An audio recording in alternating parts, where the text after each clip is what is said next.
Hello, you're listening to the Level Up Creators Podcast. Amanda Northcutt here, founder and CEO. We have a very special series of the podcast for you these couple of weeks where we're featuring participants from the MRR Accelerator Cohort 2. And today I am thrilled to welcome someone who's truly reshaping how we think about leadership and growth. Our guest today is Eduardo Briceño, a cultural transformation partner who helps Fortune 1000 companies develop learning-driven cultures that boost innovation and performance. His TEDx talk on growth, or is it TED or TEDx? Both. Well, it's I'll a say TED. complicated answer. It's a Yeah. TEDx talk that was turned into a TED talk by TED. Yeah. His TED Talk on growth mindset and the learning zone have been viewed over 9 million times, and he's the author of The Performance Paradox, turning the power of mindset into action. Eduardo also co-founded Mindset Works alongside Stanford professor Carol Dweck and led it as CEO for over a decade. Eduardo, so happy to have you. Welcome to the show. Great to be here. Thanks, Amanda. So for those of you who may not be familiar, could you share a little bit more about your backstory and how we got to do the work that you do today? And I really would love to get into the weeds a little bit here. You have such a fascinating story. You have been in the shoes of the people that you help. So let's unpack it. Sure. I'm originally from Caracas, Venezuela. I grew up there and moved to Tulsa, Oklahoma when I was in high school, and went to college here in the US and studied chemical engineering and finance. So at the beginning of my career, I was doing something very different from what I do now. I spent two years doing investment banking in New York City, working 100-hour weeks. And then I joined a large venture capital firm in Silicon Valley, and I spent kind of 5 years investing in entrepreneurs, in technology entrepreneurs. And both of those were really great experiences. But I got those jobs because they were kind of sought after jobs, who were well-paying jobs. I didn't have a particular emotional interest in what I was doing. And I realized that I was going about my career in ways that were unhealthy, both for the body and for the soul, for me. And my body broke down at some point. I got a repetitive strain injury called myofascial pain syndrome. I was losing function in my hands. I met people who couldn't use their hands for more than 10 minutes a day. And it was hard to brush my teeth, to open doors. And the hardest part was that it was really hard to diagnose. So doctors didn't know what I had or how to treat me. So I went to lots of practitioners in Western medicine and Eastern practices and all kinds of things, traveled all over the place, spent weeks getting treatment, and prioritized my health. But in that journey, I realized that I couldn't take my hands for granted. And so I was in my late 20s. I couldn't take my ability to do things for granted, to do things that had an impact on other people. And I realized that for me, what I had been doing wasn't meaningful, in the sense that I didn't think that what I was doing was making an impact in other people's lives, because there was so much capital in the venture capital industry that whether I was doing that job or not, somebody else was going to do it, and the great companies were going to get funded anyway. And my colleagues were like decades older than me. I was the youngest person in the fund, and they were adding value to their entrepreneurs through their board membership and through their advice. And I didn't have any prior operating experience. I didn't know what I was talking about. So what I would do is I was an observer in several boards for several years before becoming a board member. And I would just listen to other people, whether we were looking at, observing entrepreneur pitches or advising CEOs. I would just listen to others and just repeat what they said, not understanding why that was good advice. And so I felt inauthentic, and that was stressful for me. The way I was holding my body was not healthy. There were a lot of things that I wasn't treating well in my life, including the sense of purpose.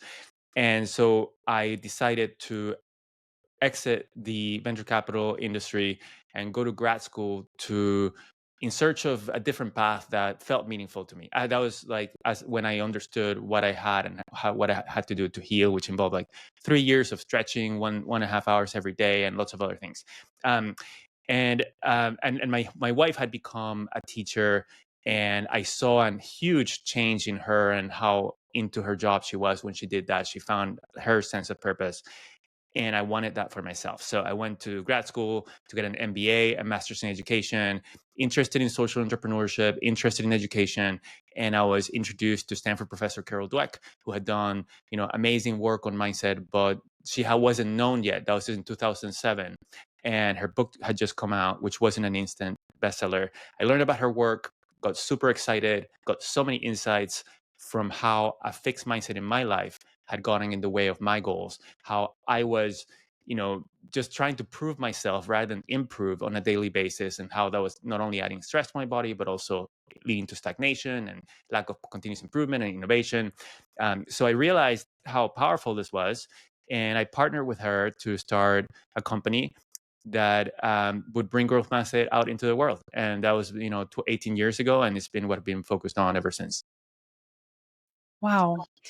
That's so, serendipitous that you ended up working with Carol Dweck, and that was her research was the missing puzzle piece that illuminated so much of and put context and color and meat on the bone, if you will, of everything that you were feeling and experiencing. And did you feel a high degree of imposter syndrome when you were in investment banking, when you were just kind of parroting what you were hearing the older guys saying? For sure. I was, felt imposter syndrome, lack of authenticity. Just as an example, the people around me were really into luxurious things like expensive wines, expensive cars. Like I didn't care about those things, but I pretended to, right? So that I would belong in those communities. That's just a small example. Or they had a passion for entrepreneurship and business and technology that I didn't have. And so I just was pretending to be into things that I really wasn't into, as an example.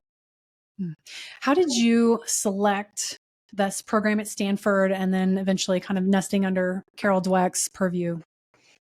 Stanford was perfect because it was known for social entrepreneurship, and it also had a very flexible program where I had studied business undergrad at Wharton in the University of Pennsylvania, and I didn't want to take again like introductory finance, introductory marketing, and all those things. So it was a super flexible schedule that allowed me to look at interpersonal dynamics and psychology and all kinds of things that I was interested in. So it was and it was also down the street. It was like literally, 10 minutes from where we lived. So I actually didn't get in. I applied, I didn't get in. And I waited 2 years to reapply, and I finally got in and went there. It's a great choice. Wow. I did not know that. That is Yeah. shocking to me, And then actually. what happened with Carol was that I was vocal with my classmates about what I wanted to do, what I was there for. I wanted to find something in social entrepreneurship and perhaps education that I was passionate about. So my classmates knew what I was interested in, and Carol was interested in taking her research and putting it out into the world. So she asked a friend of hers, hey, this is what I'm interested in, finding somebody like that. This person went to a business school professor and asked, and then the business school professor asked a classmate of mine, hey, do you know anybody who would be good for this? And he sent an email to 5 classmates. I was one of them. And that's how I was introduced to Carol. And then we started speaking every 2 weeks to get to know each other, to learn about the joint vision that we could put together.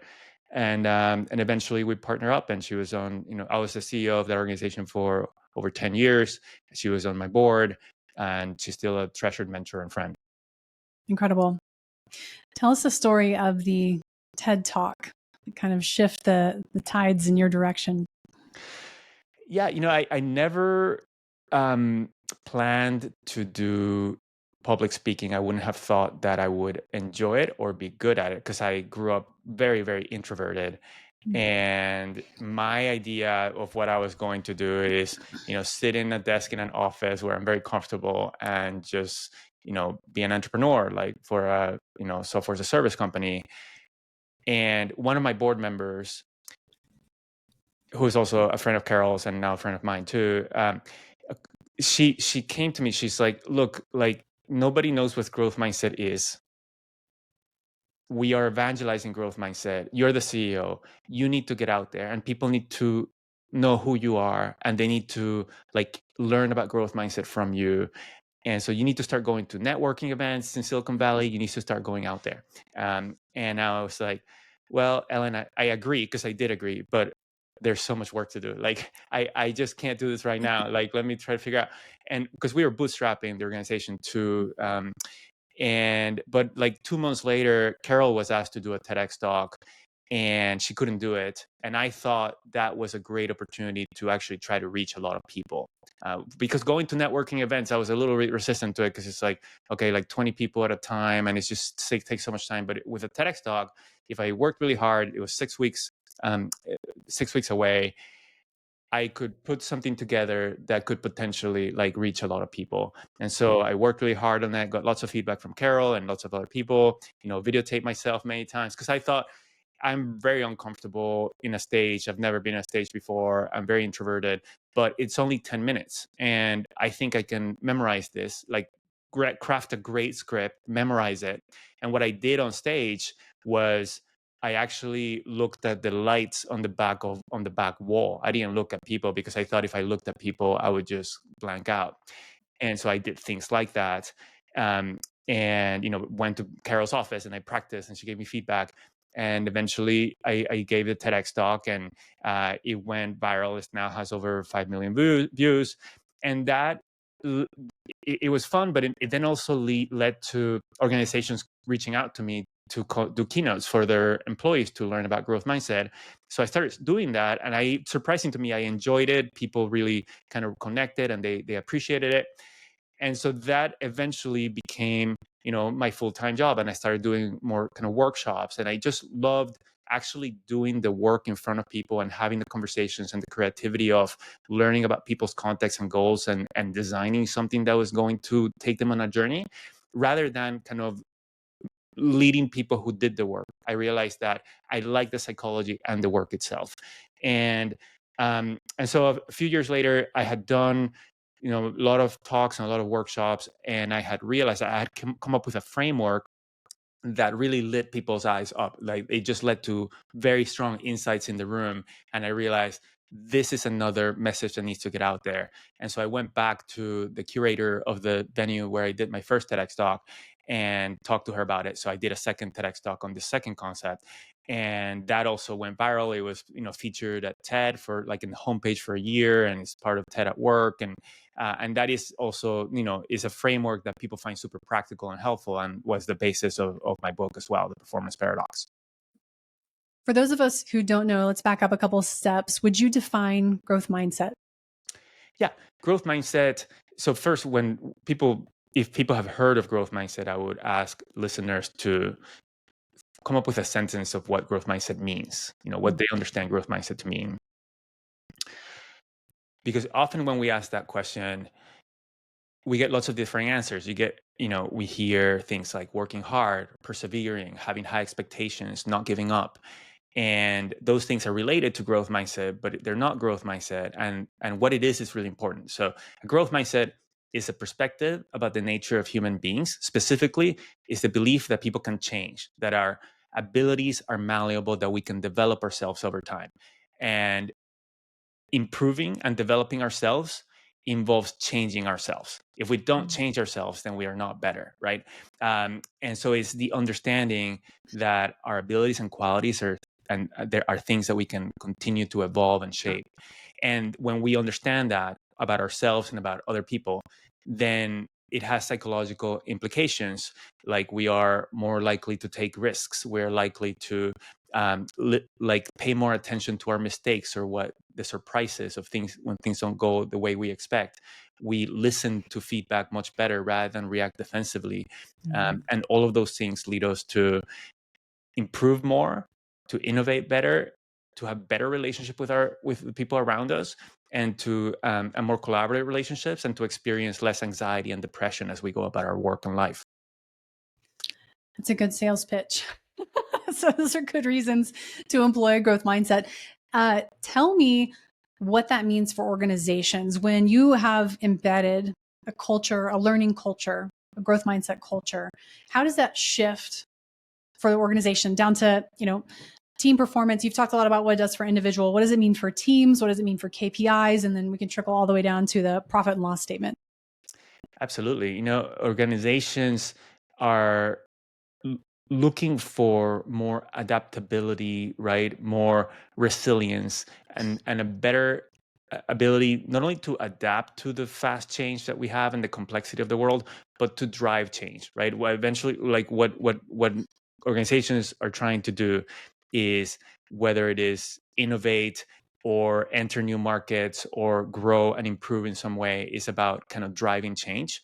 And a growth mindset helps us do this. So in a growth mindset, people are on a journey, right? We're all on a journey, but when we're not in a growth mindset, we might see that journey as it's a journey about improving our products. It's a journey about finding, the right customers. It's a journey about, improving our organization. But when it's a growth mindset journey, it's also a journey to evolve ourselves, to evolve our abilities and our qualities. And when that is part of the journey that we are engaging together, then we are experimenting more with each other, right? And we're giving and receiving feedback from each other more. We're soliciting more feedback from our customers and being more customer centric. We are experimenting and talking about the mistakes or what we can learn from our processes, having more mid action reviews and after action reviews, and all of those things enable organizations to adapt to change faster and to drive change and growth. And all of that, of course, that's what leads to revenue growth. That's what leads to net income growth and what organizations are looking for. But it also, in addition to those performance metrics, it also creates a more positive workplace where people feel less anxiety, where people get to know each other better because they're more curious, they're asking more questions, they're giving and receiving feedback more about the ways that they're working and the effect they're having on their colleagues. And so not only are the metrics higher, but also the process is more fulfilling and enjoyable along the way. Yeah, so I'm thinking about the whole suite of HR metrics with regard to reducing attrition, increasing engagement, innovation, cross-functional collaboration. What you're saying about reducing anxiety around making a mistake or failing, running an experiment and failing, is so important, because we do not innovate successfully without rapid experimentation and learning from, quote unquote, failings and being able to move forward in a better way. So what you bring to the table is incredible. I know you've influenced millions and millions of people at this point. You've written this incredible book, The Performance Paradox. So let's talk about, what is the performance paradox?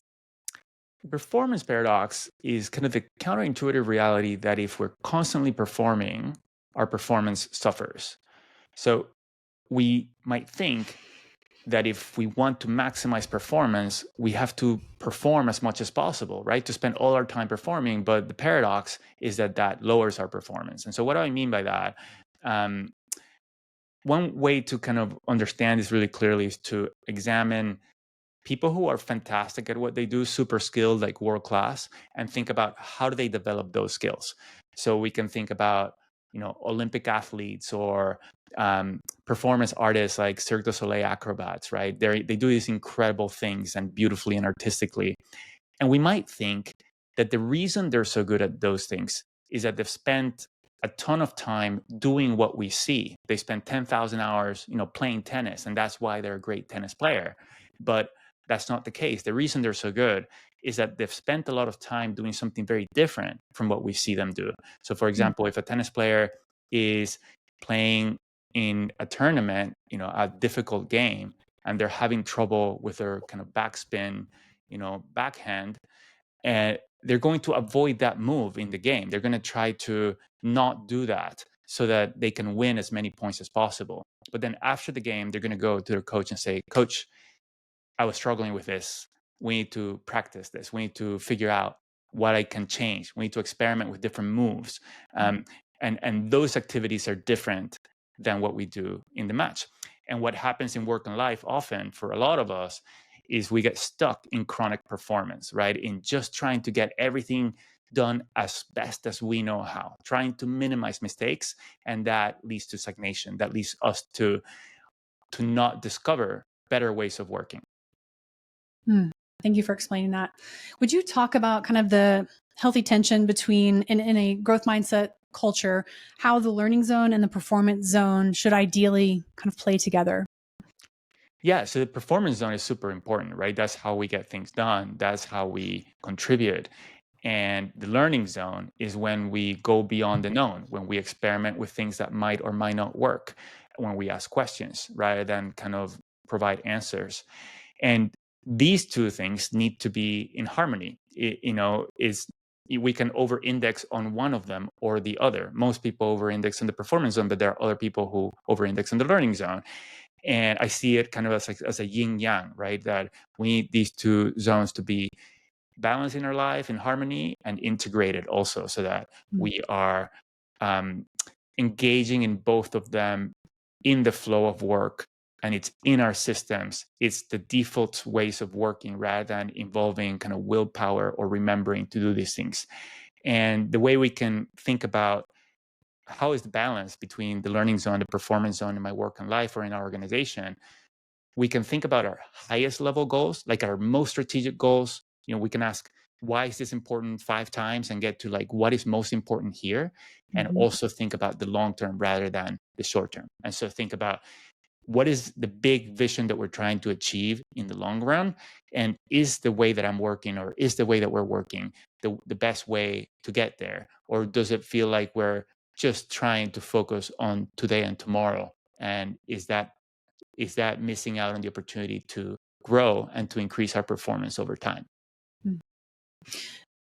Based on publicly available information, can you think of an organization that manages the learning and performance zones really, really well, just from a cultural standpoint?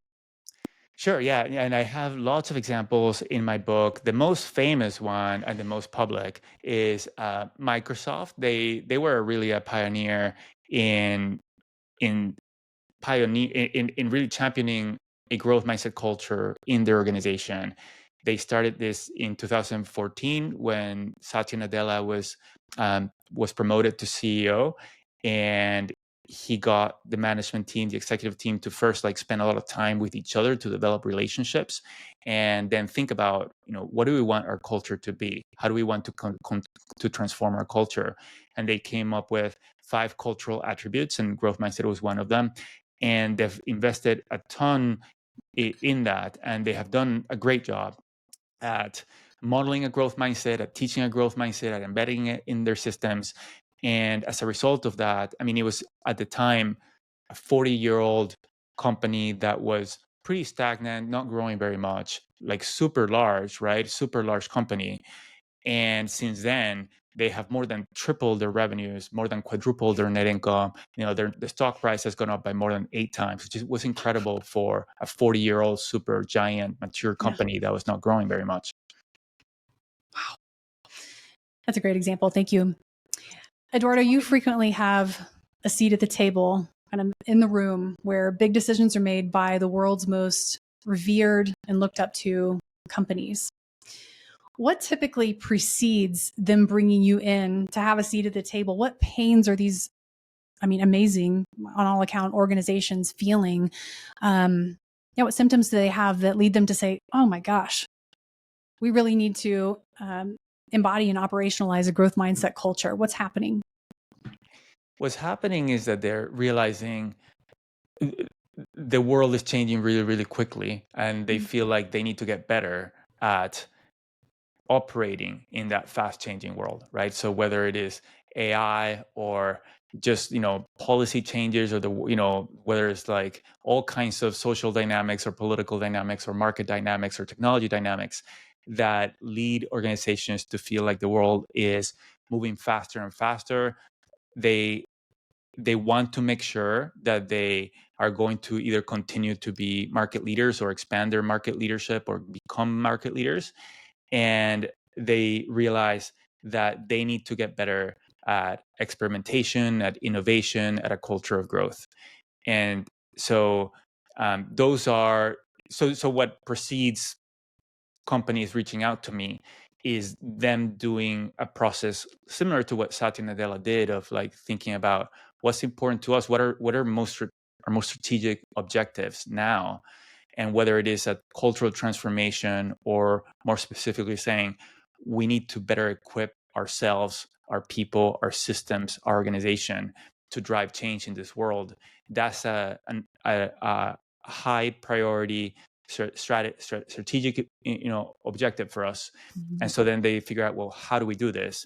And then I am one of the kind of the pieces of that. I partner with organizations. It's important for organizations to have agency and drive this, right? So it's important for the CEO to be driving this. It's important for the executives to own this and to model it and to live and lead in very different ways than they might have in the past. But having an external partner to help bring this to their people and educate, inspire, and help them build the systems and structures to support the new behaviors, both kind of individual behaviors and collaborative behaviors, is kind of where I come in. Is there even another way to achieve that level of seismic shift that these companies are hoping for without a growth mindset? Who else gets called in? Who are your competitors, Eduardo? Who else gets considered for these big decisions? Well, there's I think this can be done by organizations internally too, right? There are people who understand kind of learning and learning while doing, and this can be led internally by an organization that has done this in other organizations. There have been strong learning organizations always. There've been a great minority, but there definitely are great examples always of wonderful learning organizations. And I'm certainly not the only person who can do this. But I think it must be true that you cannot achieve that level of cultural change and truly like embed and operationalize what is desired by these companies if they lack a growth mindset culture, right? Yeah. You can't have the agility and the innovation without that as a foundational baseline, right? Absolutely. And the opposite of a growth mindset is a fixed mindset, which is the belief that our abilities are fixed, that we often it manifests as like a know-it-all culture, right? Where people want to prove that they already know. They want to prove that they're really smart. They want to prove they have the answers. And I used to do this. Like when I was in venture capital, I would just pretend that I had all the answers and I was sure of myself. So what did that do? I didn't ask people for their advice. I didn't ask people for feedback. I didn't really listen to feedback or experiment and observe mistakes because I wanted to prove that I was right. I would disregard, and this is like brain imaging studies show that when people believe that their abilities are fixed and that they're geniuses, for example, they don't pay attention to their mistakes. They want to look away because it makes them feel badly. And so when people and organizations are focused on proving rather than improving, then they stagnate and everybody leaves them far behind. Proving versus improving. It's a powerful statement. Tell me what conditions must exist, both on the individual and organizational level, in order to embed and adopt a growth mindset culture.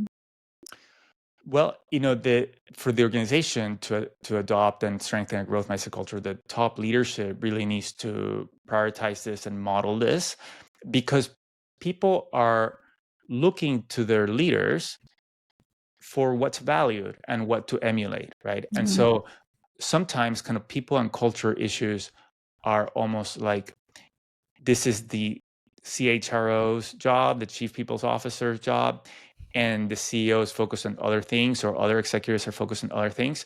But who are people looking to? They're looking up the chain to the business leaders.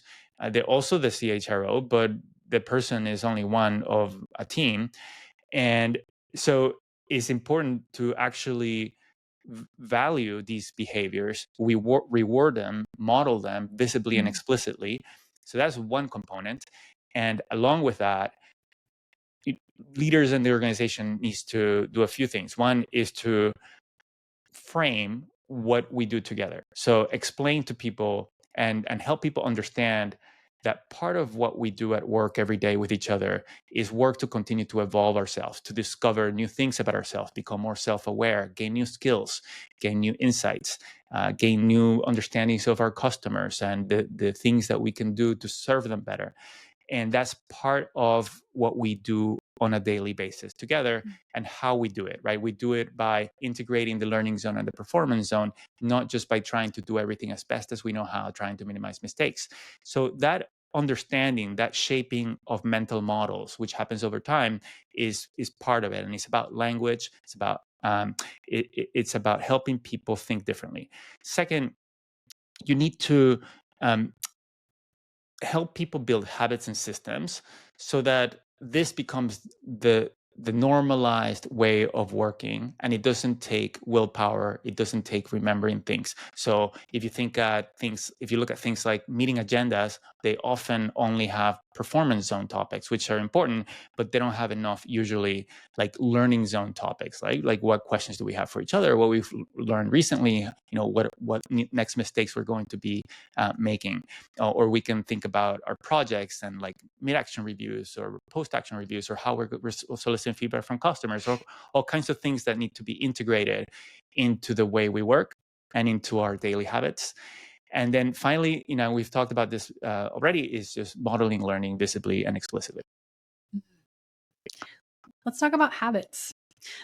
So I know that you spend a lot of time giving keynotes, you lead workshops with executive teams and senior leadership teams, you get everyone excited, and you've got, a hell of a sales pitch for a growth mindset and the benefits that come both, near term, midterm, and cascading for what embedding a learning culture can do for an organization. But we have to habitualize, as you were just saying, these things, right? We can get excited about them, but most often after, a keynote is given, or we go to a conference and we get very excited about an idea, and then we get back to our desk on Monday morning and it's back to the performance zone, to use your term. So how do you help your clients actually build a muscle around this and make sure it sticks for the long term? Yeah, so that is often what happens, what you just described, right? Where we might go to a conference or a keynote or a workshop and get super excited and be super motivated when we're there, when we're getting out of there, and really want to implement things. But like you said, it's Monday morning, it's filled with our calendar, and we have so much to do, and we revert to, to what we always do. And so it's important to follow those ignition events, right? Where we are helping people discover a different way of working and living with structures and support to build habits and change systems. And there are different ways of doing that. But one way is for people to identify, in the event, like in the workshop where I'm there, part of what I do toward the end is help them identify one habit that can make a big difference, and kind of set it up in a system that I have for them to practice that habit for the next 3 to 4 weeks with, an accountability buddy, and kind of with a social accountability in the room, and kind of like getting people excited about why that's important, sharing what they're working with each other and what effect it's going to have, and doing that in collaboration. And so, through that process, people are getting, reminders, whether it's like SMS or WhatsApp or email. They're getting also like they're checking in on how they're doing, and they're sharing reflections with their buddies and with me or my colleagues, right? The coaches, and they're receiving digital coaching from us as well, which is like super helpful to them. And then what my favorite part is, like, at the end of those 3 to 4 weeks, they receive like a really insightful report on that journey of, like, based on their reflections and where they have struggled, where they had breakthroughs, what reflection questions to think about. And that all that data is also aggregated and is super insightful for the organization to think about what kinds of habits are people interested in working on. What do they tend to struggle with? Where are they finding success? And with all that data, then that can start a cycle of continuous improvement, right? Where organizations can use this as a cycle to just continuously improve going forward.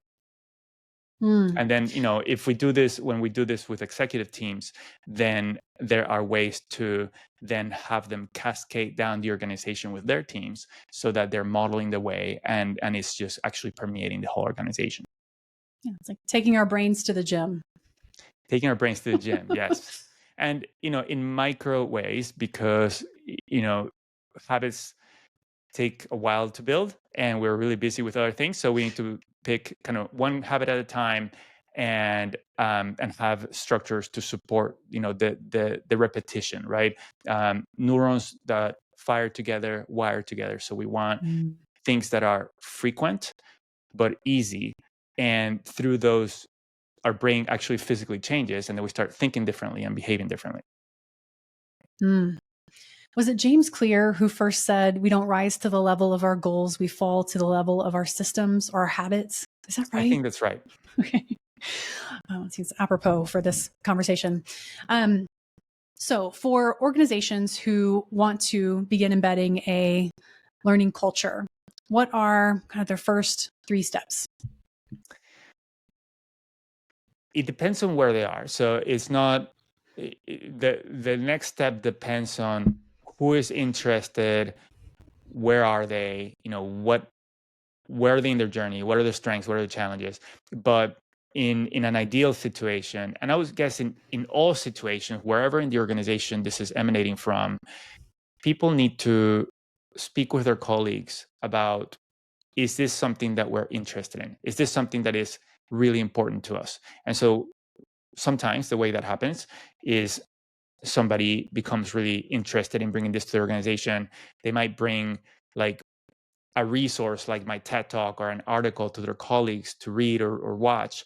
And then they'll come to a meeting together and say, hey, like I want us to talk about this idea of, for example, the learning zone or growth mindset. I think this is something that we could really benefit from if we consciously and deliberately work to build this together. What do people think? And actually like give people the space to voice what they think and if they have any concerns, right? And actually have people make a choice rather than something that is top down and forced on people, because this is something that people love. Growth mindset and learning zone is something people want. They might have some concerns, right, about like how they're going to be treated if they make mistakes or if they're unsure, right, or if they take a risk and it doesn't pan out. So people have legitimate concerns that they need to talk through. And when they talk through that and everybody makes the choice of, cool, this is really exciting and I'm all in and let's work together on this, then that is, I would say, the first step. Cool. Thank you. You have an incredible long-term vision for what you would like to achieve through your work. And I think it's certainly worth stating. I'd love for you to share whatever you'd like to, but why do you do this work? What gets you out of bed every morning to keep doing this? I think I became disconnected with learning through school, right? So when I think about when I was a little kid before school, I was super curious. I would explore so much and tinker and experiment and loved learning. And in school, I associated the word learning with things that were really irrelevant and boring and useless, because I was just sitting on a desk the whole year, the same desk, and like teachers would come into the room and rotate and just talk at us about things that I didn't care about, whether like just memorizing facts and, stuff that I didn't think I was ever going to use. And so school became just about proving, just about doing as best as I could on the exams, right? And so that's what university became. That's what my job became. And I think that happens systematically to society. Yeah. And we have so much to gain in our lives from reconnecting with that passion of discovery and tinkering and exploration and the agency to shape ourselves in the way we want to shape ourselves, right? And to become the people we want to become, not just because we're attached to that end goal of I need to do this or become this, but also because the process is really like a rich life and a fulfilling life, where we are having better conversation with each other, learning more about each other, connecting better, and reaching our goals better and growing more in whatever goals we care about. And so that the workplace is a really important place to spread that, because we spend so much time working. We do it socially in collaboration with others. And when we do these things socially, right, and we do it together and we make this a social norm, then we create incredible cultures that are really fun to be part of, and then that spreads to our families, it spreads to society, as more organizations work on building learning cultures. It is a vision worth fulfilling. Thank you. And it is an absolute, honor and privilege to get to work with you. And you and I met in person at an event, a very non-salesy event earlier this year. And we ended up spending quite a lot of time together, just sharing about our health journeys. And there's a lot of parallels to our lives they're very interesting, and we could spend the whole day unpacking those. But I was very interested in everything that you do, and Carol Dweck's research and your work, I told you, has influenced how my husband and I parent our son and how I view life and my organization. And one of our core values is leading with a growth mindset and 1% daily improvement. And so this felt like a very full circle moment for me. But in the course of those conversations, your interest was piqued about the MRR Accelerator. And by all intents and purposes and measures, you are already successful. You are successful. So what prompted you to want to pursue going to the next level? Well, first it was amazing, like how serendipity, right? We were both in this event, but also we went pre-event. We both decided to go on a hike, and it was 6 people, and we ended up doing the 2-hour hike in pairs. And you and I ended up just walking for 2 hours as a pair, and it was delightful. And it's just amazing how the serendipity of life works out. But for me, that event is a community that I've learned a ton of, and more than anything, I have learned so many things. Like I've just opened a window into so many things that I know very little about, right? And as I said before, like I'm not really passionate about like entrepreneurship and like the business of entrepreneurship. I'm really passionate about psychology and like creating great workplaces and helping people improve their lives. And so I don't gravitate when I listen to podcasts, right? I listen to podcasts about things that I'm interested in, and that is not about like entrepreneurship and marketing and branding and those things.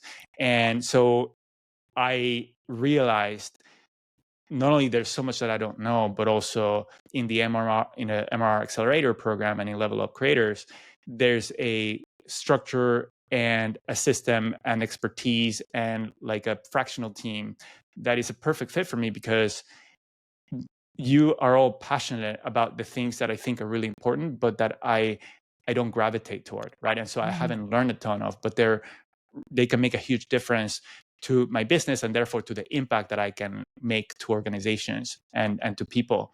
And so the fact that I learned about a resource that is available to me, that I could go through a process and a program and with support to grow in areas that I could see I could grow so much in, was something that was very appealing to me.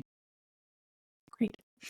And how do you find the cohort model? I think I have a hypothesis, at least, that, if we were just working with you as an individual and Amber as an individual, and we didn't connect all of our clients, really, this would not be nearly as rich of an experience. And so what do you think the cohort kind of brings to the table? It's wonderful. It's an amazing group of people, both in kind of what they do and their achievement, but also in just being human. And that's also true of everybody at Level Up Creators. Is just very life-giving people that are like a pleasure to be with and to collaborate with, right? So that's kudos to you for bringing people into your team and your circles that are trying to make the world a better place. They show up, giving and supporting others, and also want to become excellent at what they do. And so they're very insightful, they're very wise, and we support each other. And so I ask my cohort mates questions about things that I'm struggling with or grappling with, and we help each other out. And just going through the process at the same time too means that we're learning together about the same thing, about some of the same things at the same time. And that's nice too, because then we are asking questions and learning from each other's questions and giving our perspectives, and learning along the way, kind of in the same topics along the process. Thank you for saying that. I agree. And we've got a pretty special thing going here with, I can't, I have so much gratitude for both my team and the people that we get to work with every day. I just can't believe I get to get up and do this. This is so fun. And you get to do it because you created it, like you envisioned this, and you have made it a reality. And so kudos to you for that. Thank you. And I have so many questions. I'm like triaging in my head, and I only have a few minutes. We may have to have a part 2 here. But last question. What do you hope that we accomplish together through our work together in the accelerator? Money aside, everybody knows there's a guarantee associated with this, but what's the bigger picture? Really growth. I mean, actually, I've been struggling for several years, kind of grappling with how do I serve my customers more deeply and more longitudinally, because I do a ton of keynotes and executive workshops, and people love it and they're super energized, and they say like, we want more. And I had a couple of like things that so I've tried things over time, and I hadn't had the unlocks that I've had this year and there's several that have really like finally like realized how can I actually do this and support people not only at that initial education and inspiration, but also through those habit support and those kind of longitudinal partnership supports that have required me to continue to build like my skills and my capabilities. And so the process takes a ton of learning, a ton of work, but I'm like super excited about not only the growth of my business, but also my own growth in terms of my own skills and my own capabilities. And I think, one of the things that the Level Up Creators program has allowed me to do is first to like increase my expectations about what I can achieve and what I can make possible for my clients, and then help me kind of get there. And it's something that I've been trying to do for years, and this year has been the unlock for me. Awesome. Okay, I lied about that being my last question because I have another one. What has been most surprising to you? What were you not expecting that you found through the accelerator? I didn't, what? I really came without a lot of expectations because there's a process, and you mentioned the process at a high level, but it was like, I don't know what's going to happen next week or the following week, and I'm just going to do like what Amanda and her colleagues do, like with Natalie and everybody else. And so I really was kind of doing what I do and waiting for what unfolds, and knowing that I didn't know what was going to unfold. So there's nothing that comes to mind in terms of something that has surprised me, and I think it's because I didn't have like hard expectations about what to expect.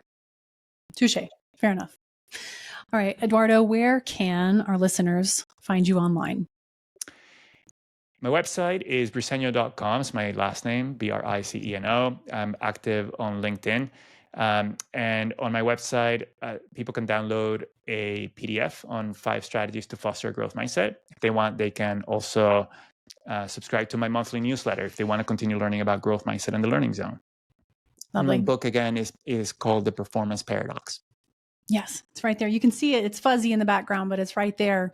And do you have a quick parting shot before we wrap up? Anything you'd like to leave our listeners with? And we'll have all of those links, of course, in the show notes.